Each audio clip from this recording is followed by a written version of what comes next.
O senhor sempre soube que queria ser padre? Jamais. Como que foi essa escolha? Porque tem gente que nasce desde criança, minha vocação realmente vira vocação.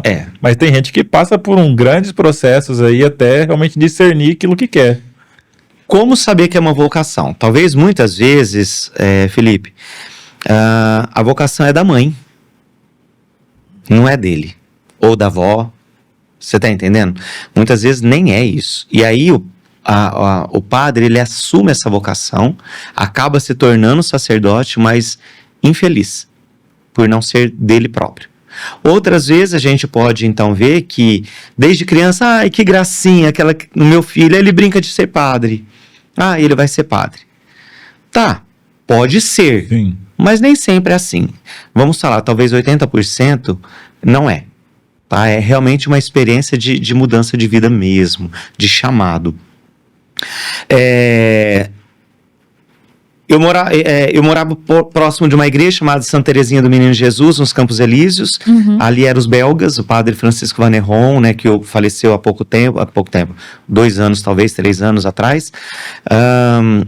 E a minha mãe participava ali da comunidade. Como? Missas, nada mais do que isso. Depois eu lembro, numa fase, que enquanto eu ia para a escola, que era grudado da igreja, ela ia para o encontro de senhoras fazer bonecas de pano, coisa e tal e tudo mais, né? Que era à tarde. Então isso daí já sempre foi dentro a família dentro da igreja. Não talvez muito assíduo, com o pensamento de conversão, pensamento do que é igreja, né? Mas tinha o seu caminho. E a irmã da minha mãe, ela era freira. Eu tive uma tia freira. Então eu faço parte dessa continuidade religiosa, né? E a minha tia, ela morreu poucos meses antes da minha ordenação. Ela não chegou a ver a ordenação. E ela, para mim, foi meu modelo. Então, assim, a minha tia, quando ela vinha uma vez por ano, ou até, dependendo, 2 vezes quando podia, ela saía da casa religiosa para poder vir ver a família se reunia toda, os meus tios, sobrinhos, primos, se reunia para poder estar com ela. Então, era assim, era uma festa, alegria muito grande. Né? E ali ela jogava bola, ela era corintiana roxo. Nossa, ela era louca, porque a família da minha mãe era corintiana, né? Então assim, ela jogava bola com os meus primos, com os irmãos. Então ela era uma outra pessoa ali, não deixando a sua vocação, mas ela era aquela pessoa que trazia unidade entre a família, né? E a gente cresceu em tudo isso. Mas eu não tinha esse pensamento de ser padre. Era gostoso.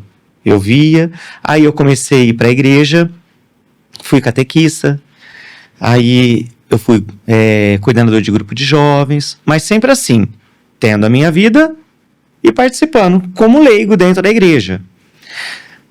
Aí eu comecei a trabalhar, eu fui gerente de empresa, eu comprei minha casa, comprei meu carro, mas nada pensando em ser padre.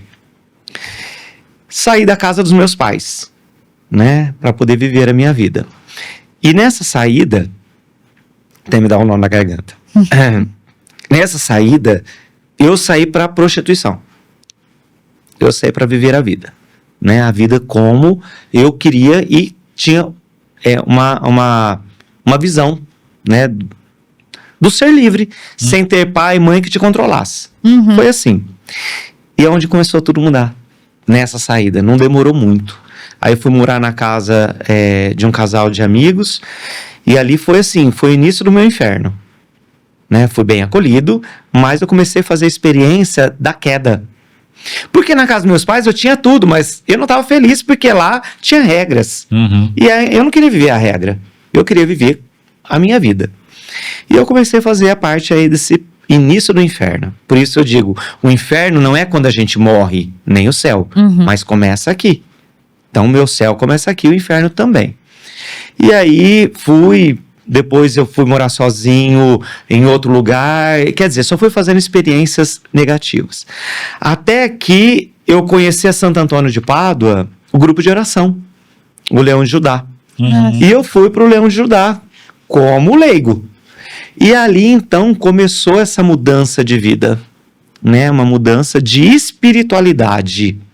Não do ir na igreja, mas do permanecer, ser igreja. O aceitar a conversão, né? Exatamente. Aceitar aquilo. Eu até falo com o pessoal, né? Eu falo assim, gente, Jesus, ele nunca pediu pra invadir o nosso coração. Nunca. Ele sempre espera que a gente dê a chave nas mãos dele e que a gente abra a porta. Porque por mais que ele tenha a chave, ele também não sai abrindo a porta de qualquer jeito. Tem a música Qual é a Chave, né? Nossa, é verdade. Qual é a chave? Qual é o segredo que abre as portas do seu coração? É só você que sabe. E é a gente também se permitir ter essa conversão, né? Sim. Porque eu vejo muito as pessoas, só de eu ir à missa eu estou cumprindo a minha obrigação de católico. Não é. Mas o coração não é convertido, né? O coração não quer A conversão ela é diária. Uhum. Não existe uma pessoa chegar, colocar a Bíblia debaixo do braço e dizer eu sou convertido. Não existe isso. Sim. A conversão ela é diária, porque as tentações são diárias. Então, todo dia você tem que lutar contra as tentações, mas sempre buscando em Deus essa fortaleza. Porque o Senhor mesmo diz, né? Quando sou fraco é que sou forte. Sim. E foi justamente isso. E aí, dentro dessa experiência, eu fui a primeira experiência de oração de jovens na Santo Antônio. Até tem uma pregadora, a Cleuzinha, não sei se vocês conhecem. Sim. Ela... Quem não conhece ela, hein, padre? Ó, Cleuzinha é um coraçãozinho, né? Ela é. Todos os eventos que eu faço, ela tem que estar junto. Eu já a chamo. Por quê? Não é por amizade mais, mas é por testemunho. E aí, então, ela me chamou para essa experiência, eu fui, coisa e tal, e ali foi realmente o processo de conversão. Foi quando realmente eu deixei tudo, deixei literalmente tudo para poder fazer um caminho realmente com Cristo. Eu tive coragem de fazer isso, mas machucou demais. E aí, então, foi onde começou a despertar essa vontade de ir para o seminário. Porque as coisas que eu estava vivendo, de pregações, de coordenação, já não me respondia mais. Estava sendo pouco, muito pouco. E eu namorei uma pessoa também da Santo Antônio, mas era aquilo, sabe? Você estava com ela, mas você queria estar com todo mundo. Ela te fazia bem, mas fazia melhor ainda com todo mundo junto. Aí ela falou, peraí, nós estamos indo para um relacionamento onde nós vamos viver nós dois, ou nós vamos colocar todo mundo dentro do carro, dentro de casa, para poder viver essa comunidade? Aí, comunidade. É isso. É justamente isso. O meu negócio é viver em comunidade. Foi onde o padre se sentiu preenchido fazendo a vontade de Deus. Exato. E aí foi. E quem me levou para o seminário, quando eu fui para o seminário, eu fui com 24 anos. Com 25, geralmente, você já é ordenado. E eu sou uma vocação tardia. E aí eu mandei carta para Canção Nova, não fui aceito. Mandei carta para aqui para Mococa, não fui aceito. Tudo por causa de idade. Chegou um momento de... Pode falar. Não, eu falei, é engraçado porque eu acho que os padres que são ordenados mais tardes são os que vai dar mais certo. Não, eu falo por assim, não sei, não falo por experiência própria, porque eu não sou, mas... né? Mas assim, é que eu acho que... que eu sempre falo, não é falando bem ou mal, né, de cada padre. Mas quando uma pessoa, um jovem entra no seminário hoje com 16, 17 anos, ele não viveu. Ele não teve também, né? Maturidade de idade. Isso foi até uma coisa que a gente conversou com um rapaz que veio aqui recentemente conversar com a gente também. Falou, a gente não tem maturidade para saber o que a gente realmente quer da vida. Exato. Né? A gente tem que sair do ensino médio sabendo que a gente quer ser a nossa profissão pro resto da vida com 17 anos. E imagine ser padre. que é uma, né, assim, eu não gosto de falar isso, mas querendo ou não, é uma profissão.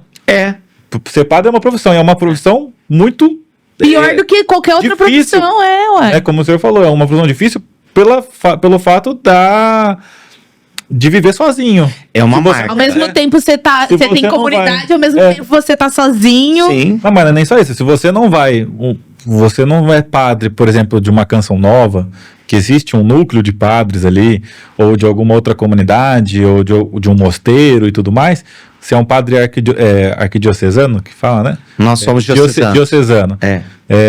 Você vai viver sozinho. Sim. Né? E é uma profissão, é um rumo da sua vida muito difícil de ser tomada. Eu acho que é até por causa disso que muitos ou não é ordenado, chega no final e não é ordenado, ou que ordena, como o senhor disse, vive uma vida triste e às vezes acaba até deixando a batina futuramente. Exato. O que você falou realmente tem todo sentido, né? Você pega um jovem aí, tá saindo do colegial, e você já cria nele uma expectativa de já saber qual é a sua vocação, sua profissão, ou seja, o que você quer ser na vida. A gente sempre fala, né? O que você quer ser na vida? Sem ele fazer experiência, você pode ser frustrado. Então, realmente, você entrar no seminário, antigamente, lá atrás, era outra coisa. Os pais mandavam seus filhos para o seminário, né? As mulheres que não se casavam com tanto tempo ali, recente, ela tinha que ser enviada para o seminário. Por quê? Porque ela era como que aquela mulher não querida, deixada de lado e tudo mais, né? Então, já não é mais assim. Se você pegar um jovem aí de 17 anos, tirar da sociedade, sem fazer experiência de trabalho, de namoro, seja qual for ela, depois de ordenada, ela vai querer fazer. E aí? Aí não tem jeito mais. Não tem volta. Não tem volta, né? Volta você tem, né? Você vai abandonar o ministério, mas a marca ela vai ficar eternamente. Sim. É aquela marca que você olha aqui e você fala assim, nossa, você tem essa vacina que te deixou um arrombo desse tamanho? Tem, o que foi? Ela é isso, tal, é uma marca, você sabe. O sacerdócio é a mesma coisa, você pode deixar o ministério, mas você sempre vai ser mulher do padre.